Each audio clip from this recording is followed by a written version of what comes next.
கர்த்தருடைய பரிசுத்த நாமத்துக்கு மகிமை உண்டாவதாக. நீதிமொழிகள் 10ஆம் அதிகாரம் 4ஆம் வசனத்தை பார்க்கும் பொழுது செல்வம் பெருக வேதம் சுட்டி காட்டுகிறத. சுறுசுறுப்புள்ளவன் கையோ செல்வத்தை உண்டாக்கும். சுறுசுறுப்புள்ளவன். நீங்க ஜெபம் பண்ணிட்டு சோம்பேறித்தனமா வீட்டுல படுத்துக்கிட்டு கர்த்தரை நீ ஆசீர்வதிக்கணும் அப்படின்னா அது ஆசீர்வாதம் கிடைக்காது. பரீட்சை படிக்காமலே தெய்வம் எனக்கு உதவி செய்வார்னு பரீட்சை எழுத போனா அது விதைக்காமலே நீ அறுக்கிறதை காண்பிக்கிற. விசுவாசி என்று சொன்னாலே அவனுக்குள்ள ஒரு சுறுசுறுப்பு இருக்கணும். ஊழியக்காரன் சொன்னா அதை விட டபுள் மடங்கு சுறுசுறுப்பு இருக்கணும். இந்த சோம்பேறித்தனங்கள், அசதிகள், நிர்விசாரங்கள், அசால்ட்னஸ், ரொம்ப வித்தியாசமா அப்படியே சோர்ந்து போறது, இது எல்லாமே தரித்திரத்துக்கு வழிவகுக்கும். ஒரு சிலர் பாருங்க காலையில 8 மணிக்கு தான் எழும்புறாங்க. ஒரு சிலர் பாருங்க சாயங்காலம் 6 மணிக்கே தூங்கிடுவான். ஒரு சிலர் பாருங்க வேலைக்கே போறதில்ல. இன்னும் ஒரு குரூப் இருக்கு, 4 நாள் வேலை பார்த்தா 8 நாள் வேலைக்கு போக மாட்டான். ஏன்னா அந்த காசு இருக்குல்ல, அதை காலி பண்ற வரைக்கும் போக மாட்டான். இதெல்லாம் விசுவாசிகளுடைய அழகு அல்ல. சகோதரிகளும் சரி, அந்த துணியை அப்படி தூக்கி வச்சாங்கன்னா அது ஒரு 1.5 மாசத்துக்கு இருக்கும். அதை துவைக்கவும் மாட்டாங்க, மடிக்கவும் மாட்டாங்க, எடுத்து வைக்கவும் மாட்டாங்க. இப்படி எல்லாம் வீடு தரித்திரம் பிடிக்கிறதுக்கு நம்ம தான் காரணம். நம்முடைய வாழ்க்கையில ரொம்ப கவனமா இருக்கணும். பைபிள் சொல்லுகிறது சுறுசுறுப்புள்ளவன் கை செல்வத்தை என்ன செய்யும்? உண்டாக்கும். நம்ம காலையில எழும்பி நம்முடைய வேலைகளை செய்யும் பொழுது உனக்கு சுறுசுறுப்பு இல்லையா? பைபிள் சொல்லுது எறும்பு நிலத்துல போய் எதை கத்துக்கொள், எதை கத்துக்க? சுறுசுறுப்பை கத்துக்கொள்னு பைபிள் சொல்லுது. எறும்பு புற்றுக்குள்ள போய் புற்றுக்கிட்ட போய் பாருங்க, நீ என்ன பண்ணாலும் சரி, அது அங்க ஒரு 10 ரைஸ் கிடைஞ்சதுன்னா அது என்ன செய்யறோம்? லாரி வச்சு இழுத்துட்டு வர்ற மாதிரி இழுத்துட்டு வரும். அது வாட்டுக்கு அது வேலையை செஞ்சுக்கிட்டே இருக்கும். நீங்க தடுத்துருங்க, ஒரு கலைச்சு விடுங்க, ஊதி விடுங்க, ஏதாவது பண்ணுங்க, ஒரு சுத்தி திருப்பி அங்க வந்துரும், அந்த ஸ்பாட்டுக்கு வந்துரும். ஆனா நமக்கு அப்படி கிடையாது. இந்த வேலை கிடைக்கலன்னு அடுத்த ஒரு சிலர்லாம் இந்த வேலையில 10 நாள் இருப்பான், அடுத்த வேலையில 10 நாள் இருப்பான், அடுத்த நாள் 10 வேலையில இருப்பான். இப்படி வாழ்க்கையெல்லாம் வேலையும் இல்லாம வருமானம் இல்லாம தரித்திரமாகவே ஒரு சிலர் போகும்போது கிறிஸ்தவன் இப்படித்தான் இருப்பானா அப்படின்னு ஒரு கேள்வி வருது. பெந்தைக்கோஸ்காரன் இப்படித்தான் சுத்துவானா அப்படின்னு ஒரு கேள்வி வருது. வேதம் சொல்லுகிறது சுறுசுறுப்புள்ளவன் கை செல்வத்தை உண்டாக்கும். உங்களுக்குன்னு ஒரு குடும்பம் இருக்கு, உங்களுக்கு பின்னால ஒரு 4 ஜீவன் இருக்கு. அப்ப அதை நீங்க ஃபீட் பண்ணணும், அதுக்கு வருங்காலத்தை பார்க்கணும், அதுக்கு படிப்பு பார்க்கணும், சத்தியத்துல அதை வளர்க்க பார்க்கணும். அதுக்கு சத்தியத்துக்கு நீ ஒரு ரோல் மாடலா நிக்கிறதுக்கு ஒரு தாயும் தகப்பனும் மூத்த சகோதரனும் பிள்ளைகளும் அந்த இடங்கள்ல சுறுசுறுப்புள்ளவர்களாக இருக்க வேண்டியது அவசியம். சுறுசுறுப்புள்ளவன் கை செல்வத்தை உண்டாக்கும். செல்வத்தை உண்டாக்குறதுக்கு நீங்க கண்ணை மூடி ஜெபிச்சா மட்டும் போது அது பிரியமானே, செயல் வேண்டும். விசுவாசம் இல்லாத ஜெபம் ஒண்ணுமே செய்யாது. கிரியை இல்லாத விசுவாசம் செத்தது. உனக்கு கிரியை உண்டாகணும், அப்ப நீ சுறுசுறுப்புள்ளவனா இருக்கணும். அதுக்குத்தான் கர்த்தர் சொல்றாரு அதிகாலையில என்னை தேடுங்கிறாரு. ஏன்னா அப்படியாவது நீ காலையில எங்க எழும்பிடுவ, சீக்கிரம் எழும்பி. நம்ம என்ன பண்றோம்? அதிகாலையில எழும்பிடுறோம், அடுத்து ஒரு தூக்கம் போடுறோம் பாருங்க.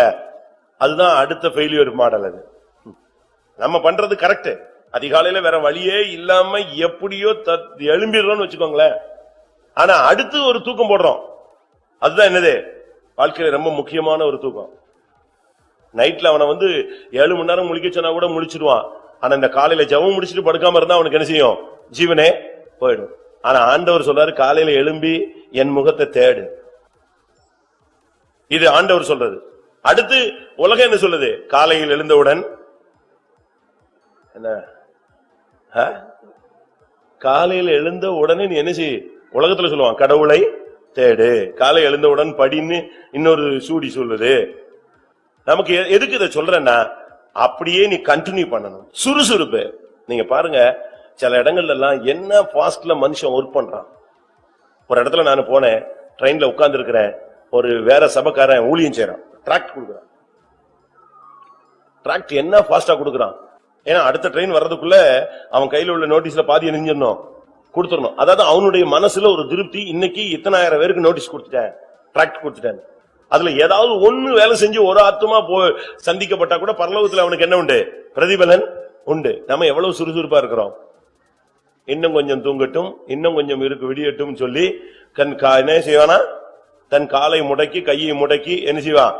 படுத்துக்கொள்வான்னு பைபிள் சொல்லுது. நமக்கு எவ்வளவு பேருக்கு சுறுசுறுப்பு இருக்கு?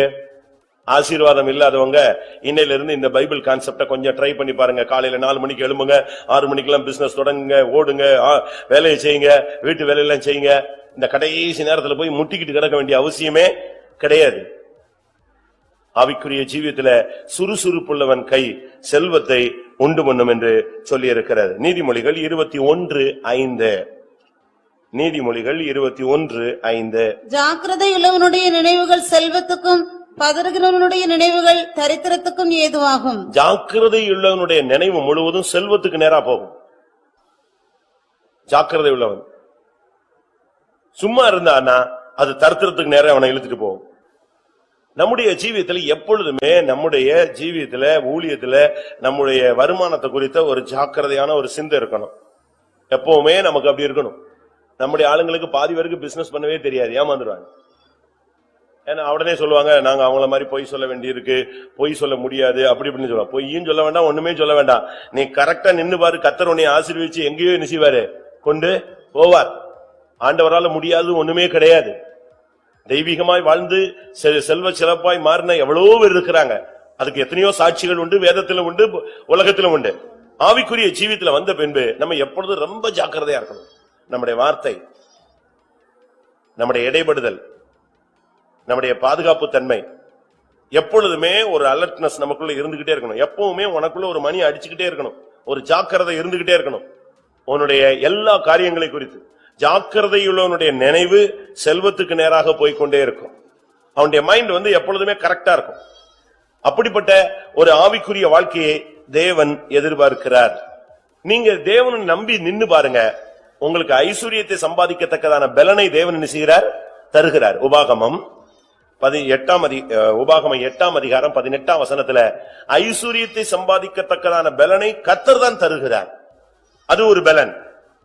உன் தேவனாகிய கர்த்தரை நினைப்பாயாக, அவரை உன் பிதாக்களுக்கு ஆணையிட்டு கொடுத்த தம்முடைய உடன்படிக்கை உறுதிப்படுத்தும்படி இந்நாளில் உனக்கு உண்டாயிருக்கிறது போல ஐஸ்வரியத்தை சம்பாதிக்கிறதுக்கான பலனை உனக்கு கொடுக்கிறவர். ஐஸ்வரியத்தை சம்பாதிக்கத்தக்கதான ஒரு பலன் இருக்கு. உனக்கு நல்ல சண்டை போடுறதுக்கு பலன் இருக்கலாம், ஊர் சுத்துறதுக்கு பலன் இருக்கலாம், நல்ல ஊழியம் செய்யறதுக்கு பலன் இருக்கலாம், எல்லாத்துக்கும் பலன் இருக்கலாம். இன்னொரு பலன் இருக்கு, ஐஸ்வரியத்தை சம்பாதிக்கத்தக்கதான ஒரு பலன் இருக்கு. அது தேவனே கொடுக்கிறார். தேவன் கொடுக்கிற அந்த ஐஸ்வரியத்தை சம்பாதிக்கத்தக்கதான பலன் வந்த பிறகு ஒரு சாதாரண மனுஷன் பாருங்க நல்லா டெவலப் ஆயிட்டே போவான். அவன் எது செஞ்சாலும் வாய்க்கும், அவன் என்ன பண்ணாலும் வாய்க்கும், என்ன செஞ்சாலும் அது பொன்னாய் மாறும். அவன் கை வச்சதெல்லாம் துலங்க ஆரம்பிச்சிடும். அது தேவன் கொடுக்கிற கிருபை. எனக்கு தெரிஞ்ச ஒரு சகோதரன் சுத்தமா என்ன செஞ்சாலும், ஆர்சியில இருந்து நம்ம சபைக்கு வந்தார், என்ன செஞ்சாலும் வாய்க்காது. நான் உங்களுக்கு சொல்லியிருப்பேன்னு நினைக்கிறேன். அவனா பார்த்து ஒரு கம்பெனில சரி கூலி வேலைக்காவது போகுன்னு போனான்னா அந்த கம்பெனியே நெஞ்சிருவான், மூடிடுவான். 4 மாசம் கம்பெனி க்ளோஸ். இவன் வேலைக்கு தான் போனான், இவன் ஓனர் இல்ல. இவன் வேலைக்கு போனானா அந்த கம்பெனி தொலைஞ்சது. இவன் ராசி அப்படி. அடுத்து இன்னொரு கம்பெனிக்கு போனானா அவன் கம்பெனியே மொத்தமா லாஸ், மொத்தமா பூண்டிடுவான். இப்படியே அவனுடைய வாழ்க்கையில கல்யாணம் கட்டினா லைஃப்லயும் சந்தோஷம் இல்ல, கையின் பிரயாசத்துல ஒண்ணுமே இல்ல, தானா தொழில் செஞ்சா வாய்க்காது, வேலைக்கு போனா கம்பெனி மூடிடுவான். இப்படியே இருந்த மனுஷன் ஆனா கர்த்தரை நம்பி நம்ம சபைக்குள்ள கால் எடுத்து வச்சான். ஆவியானவர் அவனை கொண்டு வந்தார். அருமையான ஒரு மார்க்கத்துக்குள்ள இழுத்துட்டு வந்த உடனே அதுக்கு பிறகு பாத்தீங்கன்னா இவனால பல கம்பெனி மூடி இருக்குன்னு ஒரு ஓனருக்கு தெரியும். அவன் தான் அப்ப வேலை கொடுத்து வச்சிருந்தான். இவன் வேலையில இருக்கும் போதுதான் இவன் எங்க வர்றான், நம்ம சர்ச்சுக்குள்ள கால் எடுத்து வைக்கிறான். கால் எடுத்து வச்ச உடனே இவனுக்கு டெவலப் ஆகுது. ஒவ்வொரு தீர்க்க தரிசனங்கள், ஒவ்வொரு பிரசங்கங்கள், பைபிள் படிக்கும் போது, அபிஷேகத்தில் நிரம்பும் பொழுதெல்லாம் இவனுக்கு நமக்குள்ள இருக்கிற சாபம் நெஞ்சிருச்சே, போயிடுச்சு, நம்மளாலும் சம்பாதிக்க முடியும், நம்மையும் தேவன் ஆசீர்வதிப்பாரு, நாம செய்யற தொழிலை இனிமேல் தெய்வம் ஆசீர்வதிப்பாருன்னு இவனுக்கு ஒரு நிச்சயம் வந்தது. அப்படினால அந்த ஓனர்ட்ட போய் கேட்டான், எனக்கு ஏதாவது ஒரு லைனை பிரிச்சு கொடுத்தீங்கன்னா நான் வேணா உங்களுக்கு கீழ்ப்படிஞ்சு செய்யறேன். அவன் உடனே வந்து சொன்னா, நீ இதுவரைக்கும் செஞ்சது ஒண்ணுமே நீ செய்யல, வாய்க்கல. நீ தொடங்கின கம்பெனியும் மூடியாச்சு, நீ போய் சேர்ந்த கம்பெனியும் மூடியாச்சு. ஒழுங்கா வேலையை பாரு, அமைதியா நான் சொல்ற வேலையை பார்த்துட்டு சம்பளம் வாங்கி சாப்பிட்டுட்டு இருந்தான். ஆனா இவனுக்குள்ள ஒரு தூண்டுதல் இல்ல, உன் மேல இருக்கிற சாபம் நெஞ்சிருச்சு, போயிடுச்சு, உன் மேல இருக்கிற போராட்டம் போயிடுச்சு, உன் கைய தேவன் ஆசீர்வதிக்கிறாரு, நீ வாக்குத்தத்தத்துக்கு சொந்தக்காரன், தேவன் அவனுக்கு உனக்கு ஐஸ்வரியத்தை சம்பாதிக்கத்தக்க பலனை நான் கொடுக்கிறேன்னு சொல்லிட்டாரு. திரும்பவும் போய் கேட்டான், அவன் தரமாட்டேன்னு சொன்னான். இவன் வெளியே வந்து தனியா ஒரு லைன்ல ஸ்டார்ட் பண்ணான். ஸ்டார்ட் பண்ணா தூத்துக்குடியில தான் ஸ்டார்ட் பண்றான். அங்க ஸ்டார்ட் பண்ணும்போது அந்த கம்பெனிக்கு இவன் போன் பண்ணி சொல்லிட்டான், அந்த ஓனர், என்கிட்ட வேலை செஞ்ச ஒரு ஆள் வருவான், பக்காவா போய் சொல்லுவான். நீங்க அவனுக்கு என்ன செஞ்சிடாதீங்க, ஆர்டரே கொடுத்துறாதீங்க, அவனை நம்பி பணத்தையும் கொடுத்துறாதீங்க, ஆர்டரும் கொடுத்துறாதீங்க அப்படின்னு அந்த கம்பெனி ஓனருக்கு இவன் வேலை பார்த்த கம்பெனி ஓனர் சொல்லிட்டான். இது இவனுக்கு தெரியாது. இவன் ஜெபம் பண்ணிட்டு எங்க போறான், ஆர்டர் எடுக்கிறதுக்கு போறான். அங்க போன உடனே அந்த ஓனர் பயங்கரமா, ஏன்னா இவன் சொல்லி கொடுத்தான் பாத்தீங்களா, அதனால கேள்வி கேட்கிறான், உனக்கு மிஷின் இருக்கா? அவன் என்ன நினைக்கிறான், இவன் இருக்குன்னு போய் சொல்லுவான். இவன் சொன்னா எனக்கு மிஷினே இல்ல. சரி, வேலையாட்கள் வச்சிருக்கிறியா? இல்ல. இல்ல, நீங்க ஆர்டர் கொடுத்தா அதை செய்யறதுக்கு உனக்கு கையில பணம் இருக்கா? இல்ல. ஆமா, ஒண்ணுமே இல்லங்கிற எப்படி நீ செய்வ பிசினஸ்? அப்ப அவன் சொன்னா, நீங்க கொஞ்சம் அட்வான்ஸ் கொடுத்தா நான் செஞ்சு உங்களுக்கு உண்மையா இருக்கிறேன். அந்த வார்த்தை அவனுக்கு டச் ஆயிடுச்சு. அவன் சொன்ன மாதிரி இவன் போய் சொல்லல, மிஷின் இருக்குன்னு சொல்லல, ஆள் இருக்குன்னு சொல்லல, வருமானம் கையில இருக்கு, இன்வெஸ்ட் பண்றதுக்கு பணம் இருக்குன்னு சொல்லல, நம்மகிட்டயே கேட்டு நமக்கு பிசினஸ் பண்ணி தராங்கறான்னு சொல்லி உடனே அவனுக்கு மனசுல கர்த்தர் பேசி அவன் ஒரு அமௌண்ட் கொடுத்து நினைஞ்சான், ஸ்டார்ட் பண்ணுனா. இன்னைக்கு எங்கேயோ போயிட்டான். அதுக்கு பிறகு அவனுக்கு ஒரு சின்ன ஆசை, இத்தனை வருஷமா பிறந்ததுல இருந்து நமக்கு ஒரு சின்ன நிலம் கூட இல்லையே, அதனால கொஞ்சம் ஒரு அரை சென்டாவது எங்கேயாவது நமக்கு ஊர்ல என்ன வேணும், இடம் வேணும்னு அவனுக்கு ஒரு அற்ப ஆசை. நம்ம ஆளுங்களுக்கு ரொம்ப ஆசை இருக்கு, அவனுக்கு ஒரு சின்ன அற்ப ஆசை. அந்த ஆசையில ஒரு பிளாட் போட்டு ஒரு ஆள்கிட்ட போய் கேட்டான், எனக்கு கொஞ்சம் இடம் எங்கேயாவது ஒரு ஓரத்துல கொடுத்தீங்கன்னா நல்லா இருக்கும். அவன் இவன்ட்ட சொன்னான், அவன் ஏற்கனவே பிளாட் போட்டு எல்லாத்தையும் அட்வான்ஸ் வாங்கியிருக்கான், ஒருத்தனும் ரிஜிஸ்டர் பண்ணல. இவன் போய் கேட்ட உடனே அவன் சொன்னா, நீ ரிஜிஸ்டர் பண்ணுவியா, ஃபர்ஸ்ட் ரிஜிஸ்டர் பண்ணுவியான்னு கேட்டான். இவன் தான் கிடைச்சா போதுன்னு இருக்கானே, நாளைக்கே ரிஜிஸ்டர் பண்றேன், அப்ப உனக்கு இந்த இடம் தரேன்னு சொல்லிட்டு உடனே ரிஜிஸ்ட்ரேஷன் பண்ணிட்டான். இவன் ரிஜிஸ்ட்ரேஷன் பண்ணி முடிச்ச அடுத்த நாள் அட்வான்ஸ் கொடுத்ததுல பாதி பேர் வந்து நான் ரிஜிஸ்டர் பண்றேன்னு இவனுக்கு அந்த பிளாட் அந்த ரியல் எஸ்டேட் போட்டவனுக்கு மைண்ட்ல வந்துருச்சு. இவன் வந்து கை வச்ச பிறகுதான் எது ஸ்டார்ட் ஆயிருக்கு, நமக்கு பிசினஸே ஸ்டார்ட். அவ்வளவுதான். அடுத்த ட்ரிப் அவன் ரியல் எஸ்டேட் எங்க ஸ்டார்ட் பண்ணாலும் இவனை கேட்கறது இல்லை. இவன் பேர்ல என்னது, ஒரு பிளாட். அவனே எந்தெந்த இடத்துல எல்லாம் பிளாட் போடுறானோ அங்கெல்லாம் இவன் பேர்ல கூப்பிட்டு போன்ல சொல்லுவான், நீங்க வந்து பணம் கட்டாட்ட கூட பரவாயில்ல, ரிஜிஸ்டர் பண்ணிட்டு போயிருங்க, எப்பமாவது வந்து நினைச்சீங்க செட்டில் பண்ணுங்க. உன் மேல இருக்கிற சாபம் மாறும். கர்த்தர் உனக்கு ஐஸ்வர்யத்தை சம்பாதிக்கத்தக்க பலனை என்ன செய்கிறார், இன்றைக்கு தருகிறார். எத்தனை பேர் விசுவாசிக்கிறீங்க? தேவனுடைய வார்த்தையை நீங்க விசுவாசிக்கும் பொழுது அது உங்களுக்குள்ளே பலன் செய்கிறது. நீதிமொழிகளை சொல்லி இருக்கிறது, கர்த்தருடைய ஆசீர்வாதம் ஐஸ்வர்யத்தை தரும், அவதினோடு அவர் வேதனையை கூட்டார். ஆண்டவர் உனக்கு ஆசீர்வாதம் கொடுத்துட்டாருன்னா அதுல பிரச்சனையே இருக்காது. ஆண்டவர் கொடுக்காத ஆசீர்வாதம் தான் பிரச்சனை. ஆண்டவர் உன்னை ஆசீர்வதிக்கணும்னு சொல்லி ஒரு ஆசீர்வாதத்தின் கதவை திறந்து கொடுத்துட்டாருன்னா அதுல வேதனையே இருக்காது என்று வேதம் சொல்லுகிறது. நமக்கு தேவன் ஆசீர்வாதத்தை தேவன் கொடுக்கிறார். பிரசங்கி 6ஆம் அதிகாரம் 2ஆம் வசனம் பாருங்க. தேவன் தான் ஒருத்தனுக்கு செல்வம், கனம், சம்பத்து எல்லாவற்றையும் கொடுக்கிறவர். அதாவது ஒருவனுக்கு தேவன் செல்வத்தையும் சம்பத்தையும் கனத்தையும் கொடுக்கிறார். பாத்தீங்களா, தேவன் தான் அதை கொடுக்கிறார். ஒரு மனுஷனுக்கு செல்வத்தை கொடுக்கணுங்கிறது தேவனுடைய திட்டம். இத்தனை வயசுக்கு பிறகு இத்தனை வந்த சூழ்நிலையில வரும் பொழுது அவனுடைய கண்ணீரை கண்டு, அவனுடைய வேதனையை கண்டு, அவனுடைய பாதையை கண்டு தேவன் அவனுக்கு செல்வத்தையும் வசதியும் தேவன் கொடுக்கிறார். ஒரு சிலர் சொல்லுவாங்க, என்னாலதான் அவன் பெரிய பணக்காரன் ஆயிட்டான், நான் தான் அவனை தூக்கி விட்டேன், அவன் எங்கேயோ போயிட்டான் அப்படின்னு சொல்லுவாங்க. அது உண்மையா கூட இருக்கலாம், அதை பத்தி நீங்க கவலைப்பட வேண்டிய அவசியம் கிடையாது. ஒரு சிலர்லாம் அப்படித்தான். அது நமக்கு கிடைச்ச வாய்ப்பை நம்ம என்ன செய்யறோம், பயன்படுத்துறோம். இப்படி ஒரு வார்த்தை யாக்கோபுக்கு வந்தது. ஆதியாகமம் 31:1 பாத்தீங்கன்னா, யாக்கோபனுடைய மாமனாருடைய பிள்ளைகள் எல்லாம் சொன்னாங்க, நம்ம தகப்பனுடைய பொருள்ல இவன் பயங்கர பணக்காரனா மாறிட்டான். வாசிங்க. பின்பு லாபானுடைய குமாரர் எங்கள் தகப்பனுக்கு உண்டானவைகள் யாவையும் யாக்கோபு எடுத்துக்கொண்டான் என்றும், எங்கள் தகப்பனுடைய பொருளினாலே இந்த செல்வத்தை எல்லாம் அடைந்தான் என்றும் சொன்ன வார்த்தைகளை யாக்கோபு கேட்டான். எப்படிப்பட்ட வார்த்தைகள் வருது பாத்தீங்களா? உண்மைதான், யாக்கோபுக்கு ஒண்ணுமே கிடையாது, ஃப்ரீயா தான் வந்தான். ஆனா தேவனுடைய வாக்குத்தத்தம் அவனுக்கு இருந்தது. அந்த வாக்குத்தத்தத்தை பிடிச்சிட்டு டைம் கிடைக்கும் பொழுது அவன் இந்த செல்வத்தை எல்லாம் பெற்றுக்கொண்டான். இரவும் பகலும் அவன் கஷ்டப்பட்டான். அதை குறித்து அவன் பாடுகளை குறித்து சொல்றான். இரவில் பனி என்னை என்ன செஞ்சது, பனியும் குளிரும் என்னை பட்சித்தது, வெயில் என்னை வேகடித்தது, 10 முறை என் சம்பளம் மாற்றப்பட்டது, எவ்வளவோ நான் கஷ்டப்பட்டேன், எனக்கு தேவன் இந்த செல்வங்களை தந்தார். அப்படினால ஆவிக்குரிய ஜீவித்துல வந்த பிறகு செல்வத்தை நாம் பெற்றுக்கொள்ள வழிமுறைகள் தெரியணும். விசுவாசிகள் இன்றையிலிருந்து ஜெபம் பண்ணுங்க, கர்த்தாவே நான் யாரு கையிலையும் என்ன செய்யக்கூடாது, கையேந்த கூடாது. இறைவனிடம் மாத்திரம்தான் நீங்க என்ன செய்யணும், கையேந்தணும். மற்ற யாரிடத்துல நீங்க கையேந்த கூடாது. உங்க வீட்டுக்கு ஊழியக்காரங்க வந்துட்டாங்க, ஒருவேளை உங்க கையில காணிக்கை இல்ல, நீங்க அதை பத்தி நீங்க கவலைப்பட வேண்டிய பாரப்பட வேண்டிய அவசியமே இல்ல. நீங்க உங்களால முடிஞ்ச ஒரு தண்ணியோ காபியோ கொடுத்து சந்தோஷமா அனுப்பி விடுங்க. அதை விட்டுட்டு நீங்க பக்கத்து வீடுகளில் போய் என்ன செய்ய வேண்டாம், வாங்க வேண்டாம். அது வேற சபைக்காரனா இருப்பான், இல்லாவிட்டா வேற மார்க்கத்தில் உள்ளவங்களா இருப்பான், இல்லாவிட்டா உங்க சொந்தக்காரங்களா இருப்பாங்க. நீங்க அவங்ககிட்ட போய் வாங்கினா அவங்க என்ன நினைப்பாங்கன்னு உங்களுக்கு யோசிச்சீங்களா? நீங்க என்ன நினைக்கிறீங்களா? ஊழியக்காரங்க வந்துட்டாங்க, நம்ம கொடுக்கலன்னா ஆசீர்வாதமே போயிடுது. இங்க இல்லவே இல்லையா, திருப்பி என்னத்தை கொடுத்து ஆசீர்வாதம் வாங்குறது? இருந்தாதானே நீ கொடுப்ப. உனக்கு இல்ல, அடுத்தவங்க கடன் வாங்கி கொடுத்தா ஆசீர்வாதம் வந்துருமா? தப்பு, கான்செப்டே தவறு. ஏன்னா நான் இப்படி எல்லாம் போய் பார்த்து சட்டம் போட்டிருக்கேன். நான் ஒரு இடத்துக்கு போய் ஜெபிக்க போனேன். நான் வேற ஒரு மேட்டருக்காக போனேன், ஒரு கம்பெனிக்குள்ள. அங்க அந்த கம்பெனிக்குள்ளேயே கம்பெனி வச்சிருப்பான், கம்பெனிக்குள்ளேயே ஒவ்வொருத்தரும் உள் வாடகை கொடுத்து வச்சிருப்பாங்க.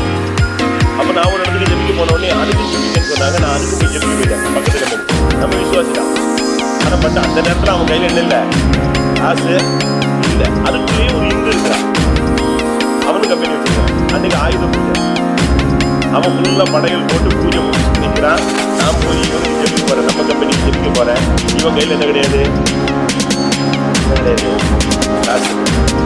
இவன் என்ன பண்ணா தெரியுமா, நான் ஜெபிச்சு முடிக்கிறதுக்குள்ள அவன்கிட்ட போய் ஆயுத பூஜை கொண்டு போய் காசு வாங்கிட்டு. எனக்கு அதை பார்த்துட்டு அந்த காணிக்க வாங்குறதுக்கும் மனசு இல்ல, ஆசீர்வதிக்கிறதுக்கும் மனசு இல்ல. என்ன பண்றது, வேண்டான்னு சொல்லியாச்சு. அப்பதான் யோசிச்சேன், வீட்டுக்கு வந்து அடுத்த நாள் நான் கொஞ்சம் பிரசங்கத்துக்கு இருக்கேன்.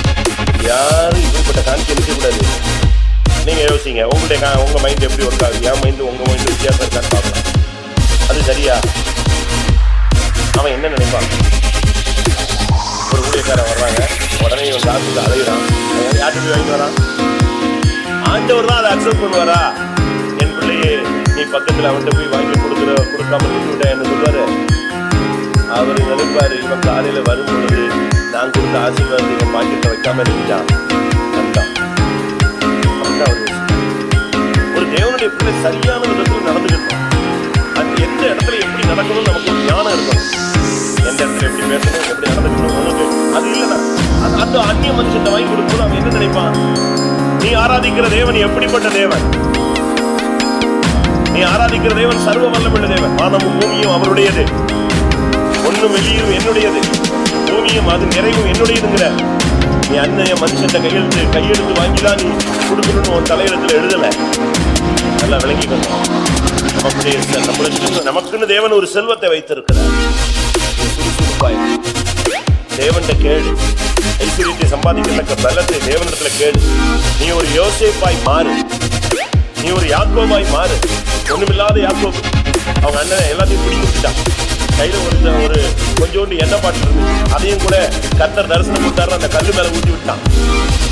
இந்த கல்லுக்கு நான் எண்ணெயினால் அபிஷேகம் பண்ணுகிறேன், இது தேவனுடைய வீடாகும். இப்ப எம்டி, ஒண்ணுமே இல்ல. கர்த்தர் அவனை 2 பரிவாரங்களுக்கு சொந்தக்காரனாய் மாற்றிட்டேன். ஒரு சான்ஸ் கிடைச்சது, அதை பயன்படுத்தி வாழ்க்கையில முன்னேறிட்டான்.